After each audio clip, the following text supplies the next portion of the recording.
Merci beaucoup de cette invitation. Messieurs les professeurs, je vous remercie également. Je vous remercie aussi tous les étudiants d'être venus nombreux écouter ce débat, qui est une première, puisque c'est la première fois que dans une enceinte universitaire française, ce débat sur ce sujet a lieu.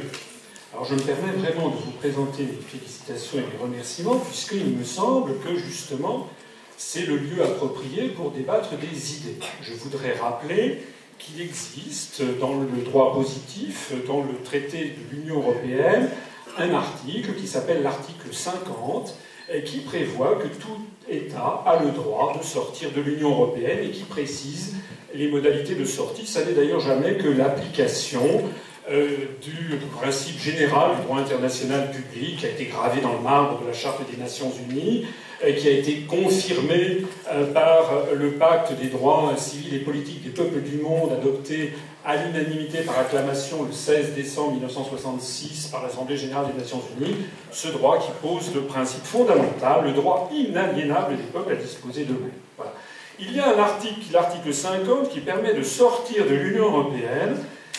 Eh bien, moi, je pense qu'il faut qu'on en débatte. Et il semble que c'est interdit dans l'ensemble des grands médias français, télévision, radio, presse quotidienne, presse hebdomadaire, magazine. Il est interdit de parler, il est même interdit d'ailleurs de parler de l'existence même de l'article 50. Alors c'est la première chose dont je me réjouis, c'est que ce débat puisse commencer à avoir lieu. D'ailleurs, il s'impose puisque, comme vous le savez, nos voisins britanniques envisagent d'organiser un référendum en 2014 sur cette question précise. J'ai une belle-sœur britannique, je connais un petit peu le Royaume-Uni et je sais qu'il y a peut-être une majorité de Britanniques qui sont d'ores et déjà prêts à voter en faveur de la sortie de l'Union européenne. Bien. Vous avez peut-être vu, si vous vous intéressez à l'actualité, puisque je parle justement de ce référendum en Grande-Bretagne, que M. Obama a fait savoir, notamment par l'intermédiaire de son secrétaire d'État aux affaires européennes, soit dit en passant, nous n'avons pas de secrétaire d'État aux affaires américaines. M. Obama a donc fait savoir qu'il n'était pas question que le Royaume-Uni sorte de l'Union européenne. Du coup, ça donne du crédit, pour ceux qui me connaissent, ils le savent, à ce que je ne cesse de dire depuis que j'ai créé un mouvement politique le 25 mars 2007, jour anniversaire du 50e anniversaire du traité de Rome, ça donne du crédit supplémentaire à ce que je ne cesse de dire, c'est que la construction européenne n'est pas une invention française, n'a pas été inventée par Robert Schuman, Jean Monnet, on ne cesse de nous le dire. Ils ont été les pères porteurs, si j'ose dire, d'une idée qui était présentée, qui avait été conçue par d'autres, de même que M. Hamid Karzai en Afghanistan ne dirige l'Afghanistan que pour le compte d'eux. J'ai développé donc un mouvement politique qui rappelle les évidences, en tout cas des évidences pour les historiens, c'est que ce sont les États-Unis d'Amérique qui, après la Seconde Guerre mondiale, ont tout fait et qui continuent de tout faire pour aboutir à la création d'États-Unis d'Europe. Je renvoie notamment à un entretien accordé par le général Eisenhower à Paris Match de 1951, qui précise, avant même qu'il soit élu président des États-Unis l'année suivante, qui précise que c'est l'objectif des États-Unis. Alors vous me permettrez, je ne vais pas être trop long, vous me permettrez de vous faire remarquer plusieurs choses. En 1957, les Français, on était sous le Premier ministre, enfin le président du Conseil Félix Gaillard, sous la 4e République, les Français d'un seul coup ont découvert que des plénipotentiaires avaient signé un traité qui était le traité de Rome. On n'avait jamais demandé aux Français ce qu'ils en pensaient. Et puis les autorités françaises ont signé puis ratifié ce traité sans que les Français, on ne leur ait jamais demandé leur avis. Ça s'appelle en droit, que je parle sous votre contrôle, ça s'appelle la vente forcée. Et puis, nous avons eu depuis 1957, c'est-à-dire depuis maintenant 55 ans, nous n'avons eu en tout et pour tout que 3 référendums où on a demandé l'avis des Français sur la construction européenne, mais attention, on ne leur a jamais demandé s'ils étaient d'accord. En 1972, on leur a demandé est-ce que vous êtes d'accord pour faire entrer le Royaume-Uni, le Danemark, l'Irlande et la Norvège. La Norvège en plus a dit non. S'ils avaient voté non, on restait dans la CE. En 1992, on leur a dit est-ce que vous voulez une monnaie commune européenne, monnaie unique, commune, il faudra en débattre. et puis une politique étrangère de sécurité commune, et puis un pilier juridique. Et s'ils avaient dit non, on restait quand même dans le marché commun. Et puis en 2005, on leur demandait si vous voulez une constitution européenne avec un ministre des Affaires étrangères, etc. Et puis s'ils avaient dit non, eh bien on restait quand même dans l'Union. D'ailleurs, au fait, ils ont dit non. Ils ont dit non et on leur a quand même imposé la constitution qu'ils avaient rejetée, ce qui d'ailleurs, en termes de droit constitutionnel, malheureusement, n'est pas illégal, n'est pas inconstitutionnel, mais en termes d'honnêteté, en termes de politique, en termes de comment dirais-je, vis-à-vis de l'histoire, c'est une forfaiture morale et politique qui a été ainsi commise. En d'autres termes, on n'a jamais demandé aux Français s'ils étaient d'accord avec la construction européenne. Alors du coup, on leur a vendu une Europe qui prétendument allait leur apporter la paix, permettrait de faire contrepoids aux États-Unis, c'était ce qui était mis par exemple sur les affiches du Parti Socialiste en 1992, une monnaie qui leur apporterait plus de croissance et plus d'emplois, et puis ils découvrent que c'est tout à fait le contraire. En termes de code civil, je crois l'article 1110, 1111, par là du code civil, qualifierait ça d'erreur substantielle et donc ayant entraîné un vice de consentement. Par ailleurs, on leur cache soigneusement toute une série de choses.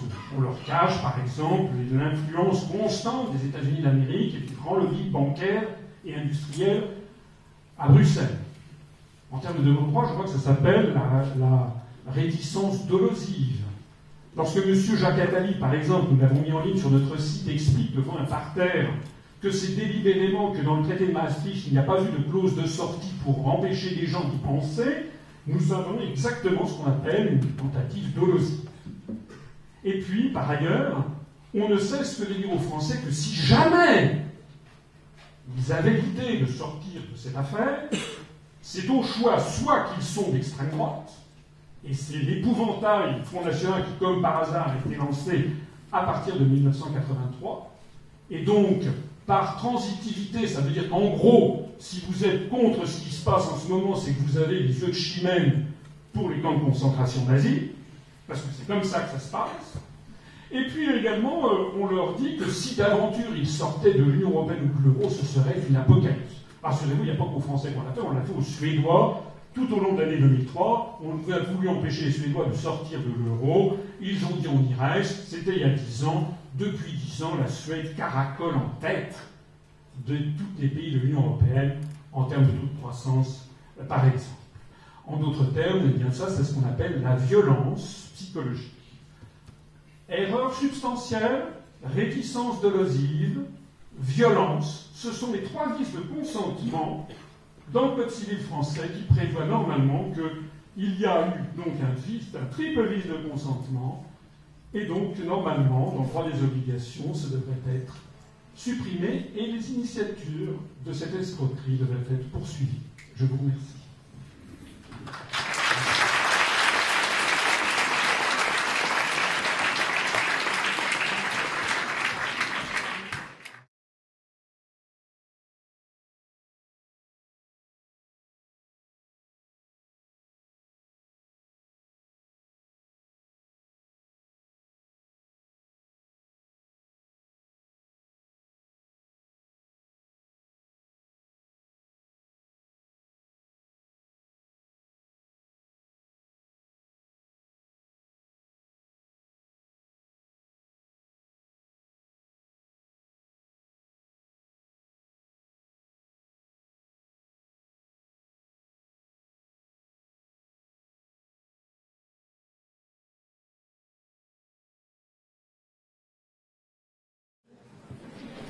Merci. J'espère que j'aurai quand même l'occasion, au cours de ce débat, de répondre à la liste des énormités et qui ont été dites auparavant, parce qu'il y a quand même un certain nombre de choses que je ne peux pas laisser passer.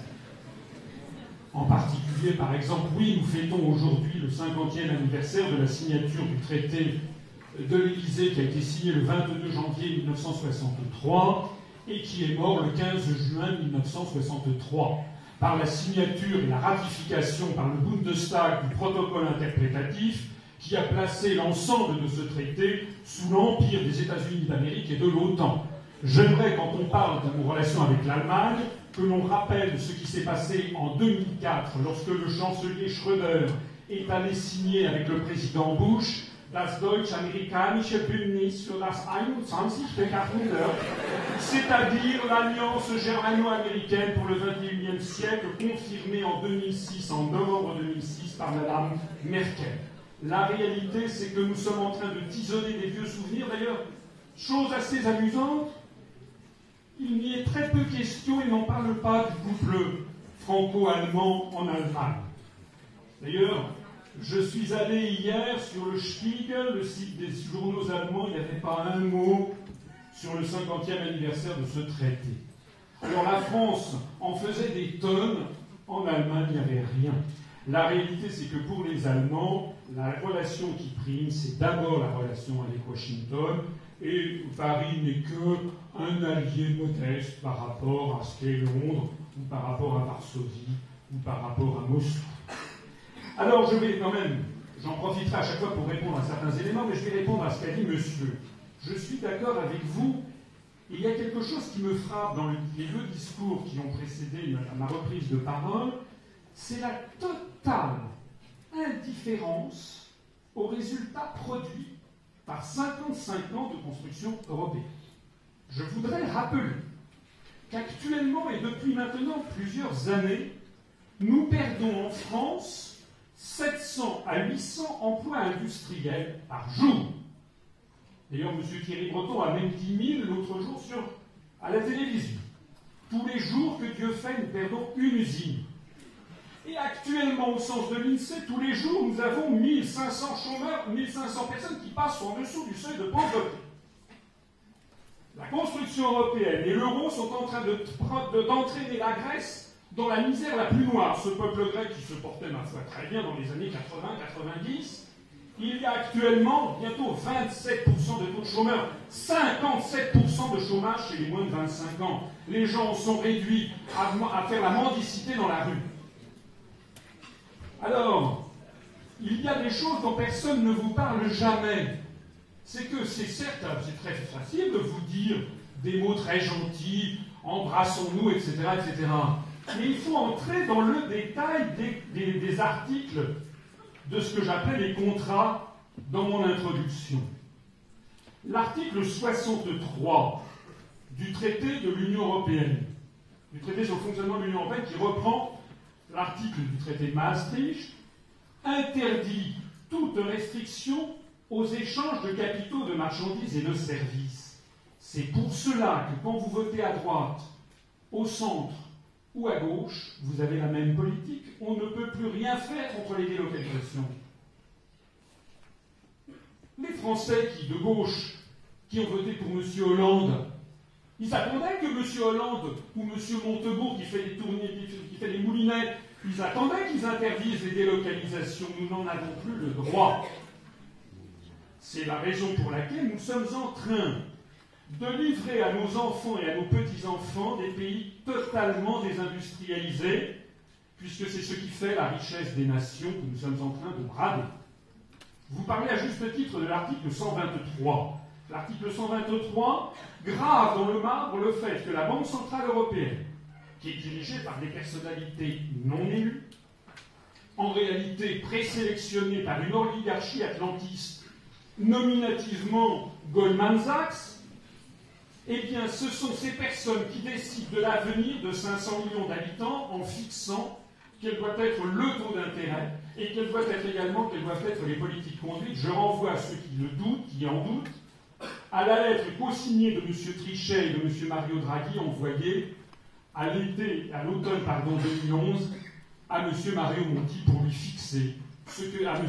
Berlusconi pour lui fixer ce que devait être la politique du gouvernement italien, notamment de remonter l'âge de départ à la retraite de tout le monde, notamment de baisser le salaire des fonctionnaires, etc., etc.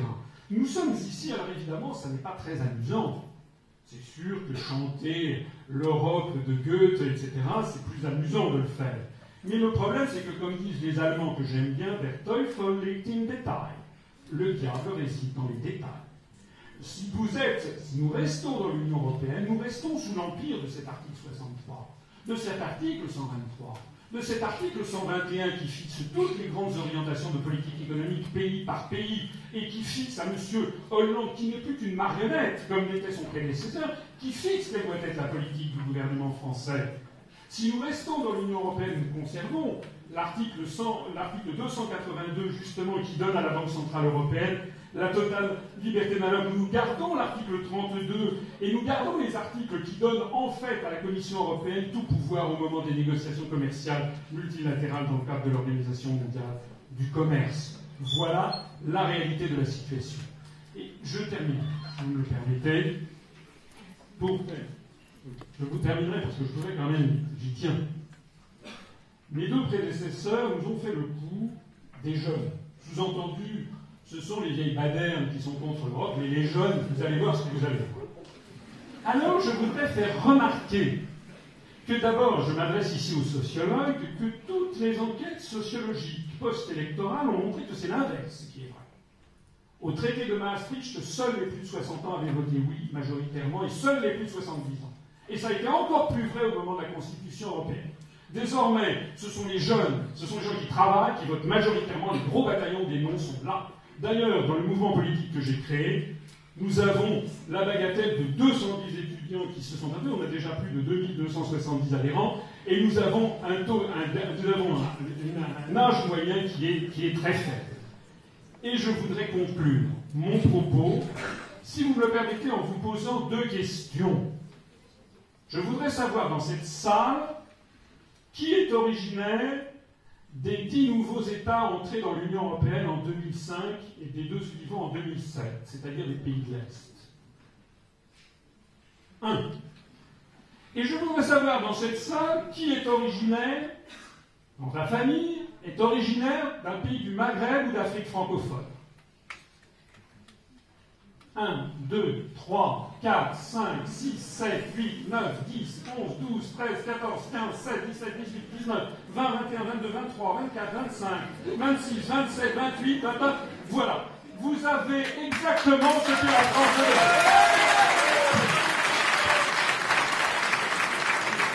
C'est pour cela que la construction européenne est fondée sur un mensonge.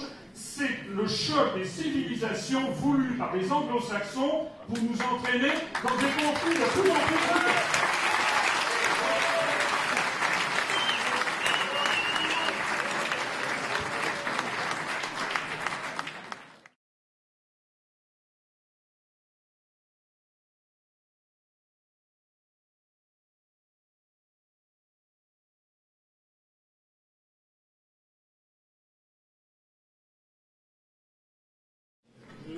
Je ne suis pas tout à fait certain que cet amphithéâtre soit le lieu pour répondre à votre question, qui est une question, je parle sous l'autorité du doyen, qui est quand même de nature tout à fait politique.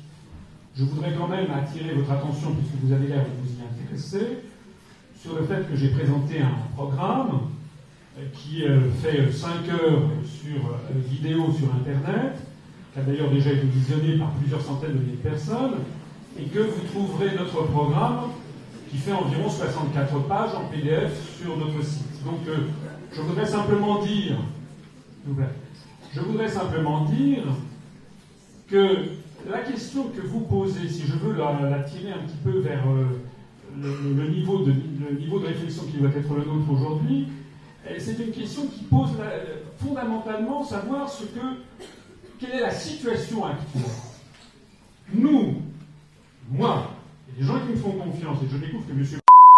en fait fait le même type d'analyse. Nous considérons que nous sommes dans une situation qui est catastrophique, puisque c'est la souveraineté qui a été prise au peuple français. Les Français n'ont plus le droit de décider de quoi que ce soit. Donc nous considérons que nous sommes dans une situation qui n'est pas sans rappeler, évidemment les choses sont différentes, mais elles présentent des points communs, qui n'est pas sans rappeler ce qui s'est passé lorsque la France, en 1940, était dirigée par l'étranger. Et donc nous disons que dans ces conditions, la priorité des priorités doit être que le peuple français doit se rassembler pour reprendre sa souveraineté, et ensuite pour redemander aux Français ce qu'ils veulent. C'est exactement ce qui s'était passé dans les années 40 avec le programme du Conseil national de la résistance de 1944, dont d'ailleurs le programme que j'ai présenté s'inspire étroitement.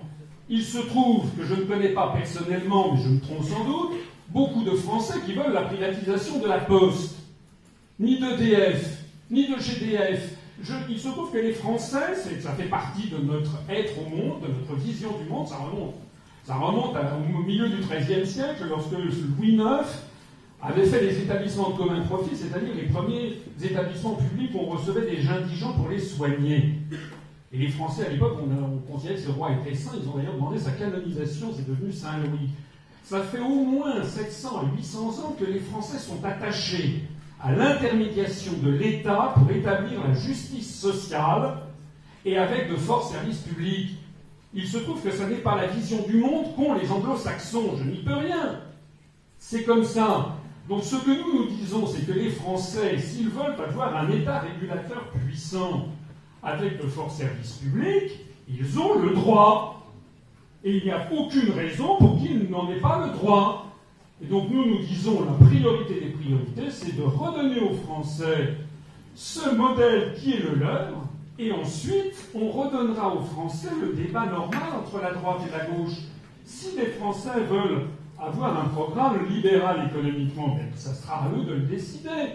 Si en revanche ils veulent avoir un pouvoir très interventionniste, ce sera à eux de le décider. Actuellement, ce n'est plus à eux de le décider. Donc vous voyez que nous, la différence, c'est que nous posons le problème là où il doit, à mon avis, se poser.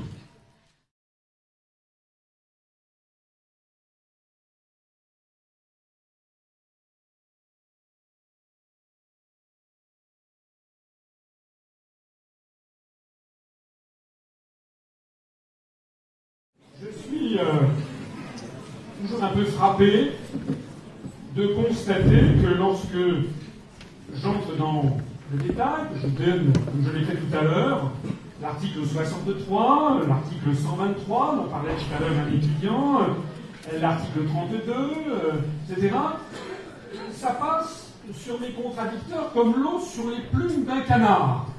Comme, puisqu'il je ne réponds pas, on va passer à autre chose.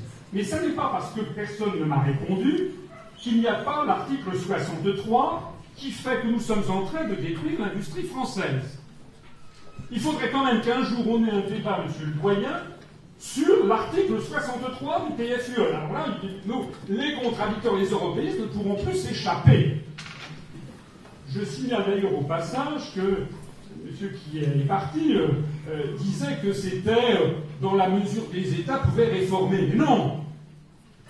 Comme je l'explique dans certaines de mes conférences que certains d'entre vous ont peut-être vues sur Internet, la construction européenne a été conçue ab initio comme un système auto-bloquant. Pourquoi croyez-vous que les États-Unis d'Amérique passent leur temps à demander qu'il y ait d'autres États et d'autres États et d'autres États encore qui entrent dans l'Union?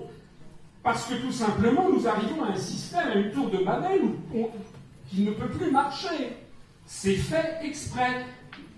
J'ai l'avantage sur vous d'être plus âgé, d'être dans la haute fonction publique, et voici quelques semestres, enfin quelques mois, c'était il y a 6 mois, un très haut fonctionnaire du ministère français des Affaires étrangères est venu devant le groupe des inspecteurs généraux des finances auquel j'appartiens pour nous parler de l'Europe, enfin de la politique internationale de façon générale, et de l'Europe, et de dire ce que tout le monde me dit dans les couloirs, en dehors des caméras et des micros, c'est ça ne marche pas, ça ne marche plus, et tout le monde me dit partout, on n'aurait jamais dû faire l'élargissement.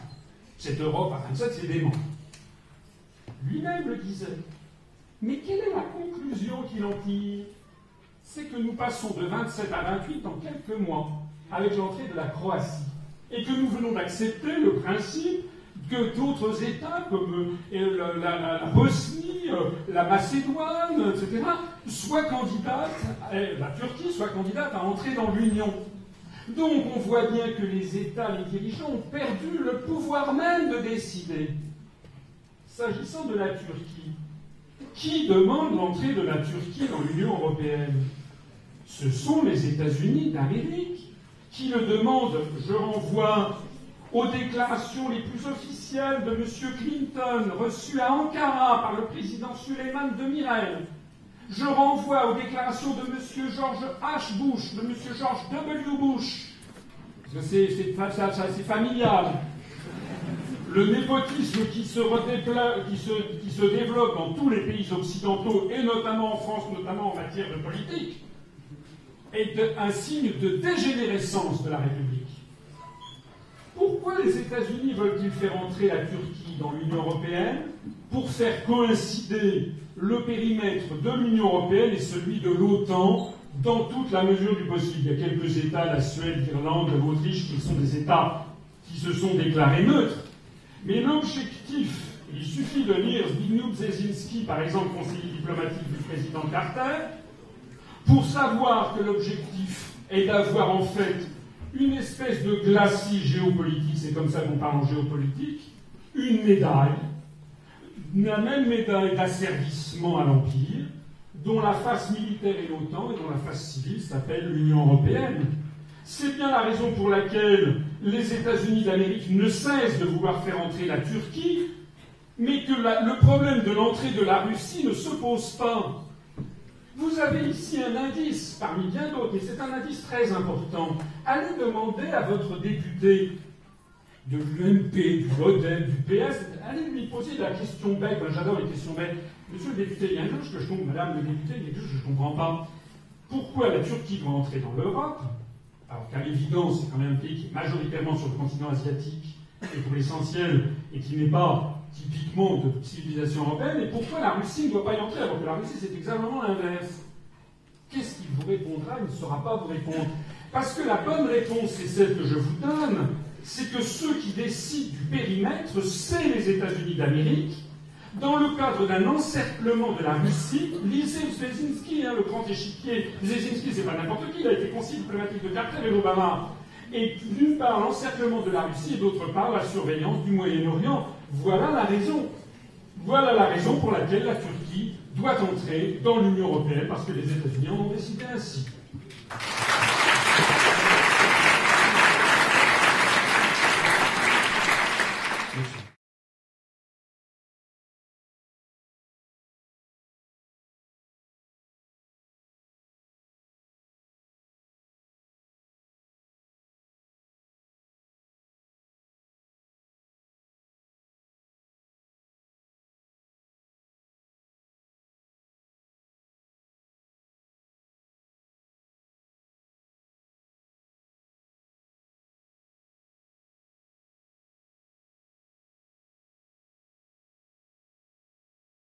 Le problème de la démocratie en Europe n'est pas uniquement dû à la question des lobbies. La démocratie, demos kratos, a besoin d'un démos.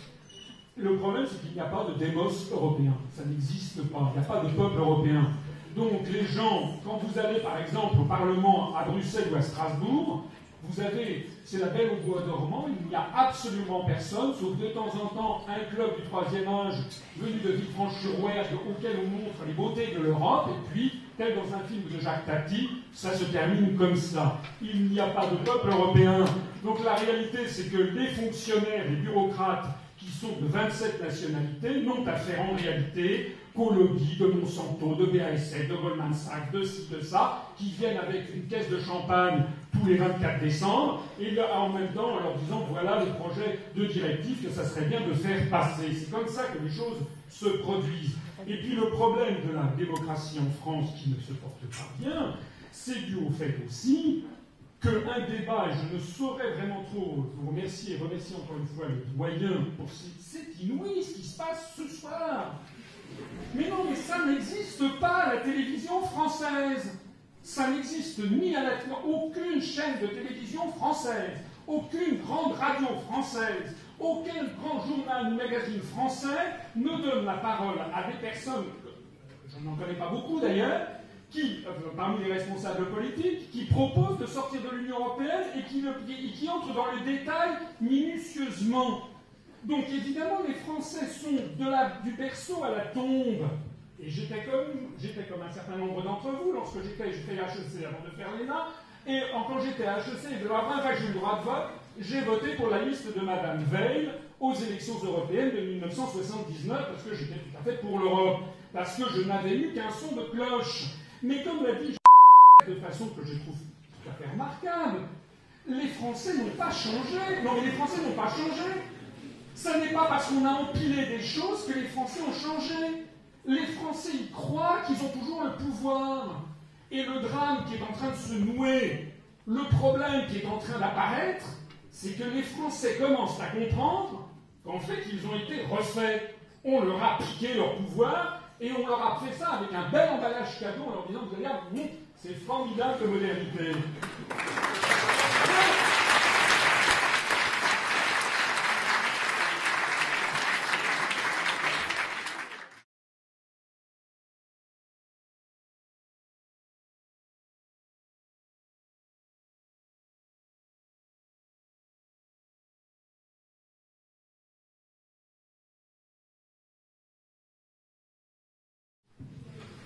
Oui, et Erasmus, c'est en général l'argument qui est invoqué en séance, parce que Dieu sait si tout est fait pour qu'on mette bien dans la tête des étudiants, l'Europe c'est bien, il y a Erasmus.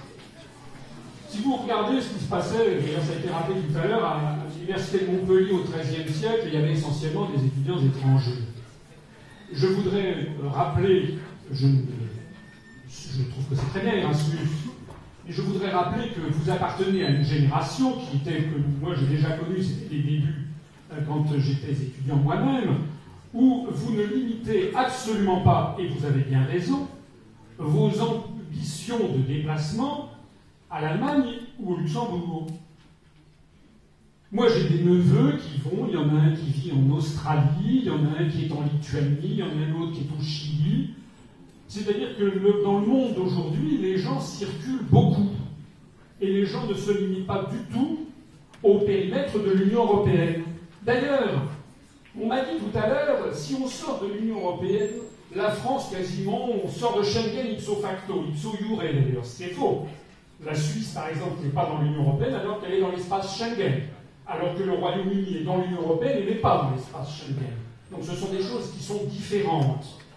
Si nous sortons de l'Union européenne, nous conserverons les lois telles qu'elles existent tant que nous n'en aurons pas changé. C'est la succession des États, la succession des régimes. Donc, ne croyez pas qu'il va y avoir l'apocalypse, que tout va s'effondrer, que l'on va tomber dans la GN, comme le disait l'interlocuteur précédent. Ce que j'observe, c'est que la situation au Portugal est tellement catastrophique. Parce que là encore, une fois, je vois que jamais les européistes n'acceptent de parler de leur bilan. La situation au Portugal est tellement catastrophique. Il y a 10 millions d'habitants au Portugal. L'an dernier, enfin en 2011, il y a eu 150 000 Portugais qui sont partis, qui ont émigré. D'ailleurs, à la demande du gouvernement, 150 000 Portugais qui partent sur 10 millions d'habitants. La France étant 6 fois plus peuplée, c'est comme s'il y avait eu 950 000 à 1 million de Français qui avaient quitté la France au cours d'une seule année 2011, et ça s'est accéléré en 2012. C'est-à-dire, on vit la région Haute-Normandie en 2 ans. Et où sont allés ces Portugais? Mais ils ne sont pas allés en Allemagne. D'abord parce qu'ils ne parlent pas l'allemand. Deuxièmement parce qu'il n'y a pas de travail. Troisièmement parce qu'ils n'en ont pas envie. Ils sont allés au Brésil. Ils sont allés en Angola. Ils sont allés dans les pays de la lusophonie en premier lieu. D'ailleurs, il y a désormais plus de Portugais qui ont émigré en Angola que d'Angolais qui ont émigré au Portugal. C'est autant dire que l'argument que je vois pointer, qui consisterait à dire sortir de l'Union européenne serait transformer la France en Corée du Nord, fermée sur elle-même, est un argument de la propagande qui, ce n'est pas parce que je connais, tout le monde connaît le dicton de Goebbels, c'est un mensonge répété 10 fois reste un mensonge répété 100 000 fois il devient une vérité. Eh bien non, ça n'est pas parce que nous sortirons de l'Union européenne que nous deviendrons la Corée du Nord, ça n'est pas vrai. La France a 273 ambassades et consulats dans le monde. Si nous sortons de l'Union européenne, nous passerons de 273 à 271. On en fermera 2. Nous garderons le dispositif diplomatique le plus important du monde. Nous resterons bien entendu membres de l'Organisation des Nations Unies, membres permanents du Conseil de sécurité, que l'Union européenne veut d'ailleurs nous piquer pour le donner à la Commission européenne, c'est-à-dire à un clone de Washington. parce que c'est ça l'objectif qui est poursuivi, c'est qu'il n'y ait plus jamais de discours de 2003 de M. de Villepin contre la guerre en Irak. C'est ça l'objectif stratégique que cherchent actuellement les Américains en voulant donner le siège du Conseil de sécurité à l'Union européenne plutôt qu'à la France. C'est de ça qu'il s'agit. Nous garderons donc nos ambassades dans le monde, nous resterons membres de l'ONU, du Fonds monétaire international, de la Banque mondiale, de l'Organisation mondiale du commerce, de l'Organisation de l'aviation civile internationale, de l'Agence européenne de l'énergie atomique. Nous resterons membres du traité sur le droit de la mer, la Convention de Montego Bay, du traité de l'Antarctique, j'en passe et des meilleurs. Je pourrais vous en citer des centaines, y compris d'ailleurs, des centaines de traités bilatéraux qui nous relient au reste du monde. Donc, ôtez-vous de la tête, monsieur, vraiment, ôtez-vous de la tête l'idée que sortir de l'Union européenne, ça serait comme vouloir s'enfermer sur le monde. C'est comme si, dans un immeuble, quelqu'un avait décidé un jour de supprimer toutes les portes et fenêtres et que l'on vit en communauté, et que quelqu'un un jour dise ben non, je préfère quand même être chez moi, et qu'on lui rétorque ah comment ça, vous voulez vous fermer du monde et vivre au Carmel? Non, non, parce qu'il se trouve que vous pouvez avoir des amis dans l'immeuble, et vous en avez aussi ailleurs, vous en avez dans l'immeuble d'en face, vous en avez peut-être à 50 km ou dans les antipodes. C'est exactement le cas de la France. La France n'a aucun intérêt, aucune vocation à limiter son existence dans un périmètre artificiel qui va de l'Andalousie à la Laponie finlandaise. Je vous remercie.